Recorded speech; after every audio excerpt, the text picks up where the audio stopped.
Алив trauma хүнд хэцүү зүйлээ би даван туулахдаа ярих л гэдэг арга зүйтэй байх хандлагатай байдаг. Гэтэл ярих нь өөрөө өнгөрснөө давтж байгаа, өнгөрснөө одоо цагтаа амьлуулж байгаа биднийг үргэлж гацааж яадаг нэгэн механизм байдаг юм байна.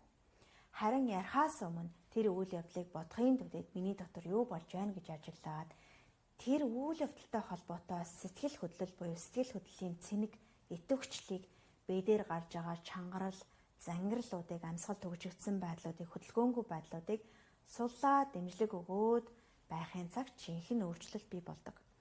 Жинхэнэ өөрчлөлт өнгөрснөө дахин давтаж гомдсон, шаналсан болохоо дахин давтаж ярихад биш, харин зогсолт хийгээд анзаараад сэтгэл хөдлөлийн дээр гацаа цэник итвэхчлийг нь сайхан суллаж өгөөд реакцаа суллаад өгөхөд амьсгалах орон зай бий болж эхэлнэ. Эндээс та шинэ мэдээлэл, шинэ зүйл ирээдүйд төвтэй болж эхэлнэ. Энээс өмнө та ярьсаар байгаа цагт өнгөрсөндөө гацсаар байдаг. Харин ярихаа болоод мэдрэхээ хэсгээд өөртөө нэн сэтгэлээр дэмжлэг үзүүлэх үед та ирээдүйд цоошин мэдээллийг хүлээж авах, амьдралыг чинь дэтгэх амин энерги мэдээллээ сэргээж байдаг шүү. Тэгэхээр та ярихаа багасгаад мэдрэхээ ихсгээрэй.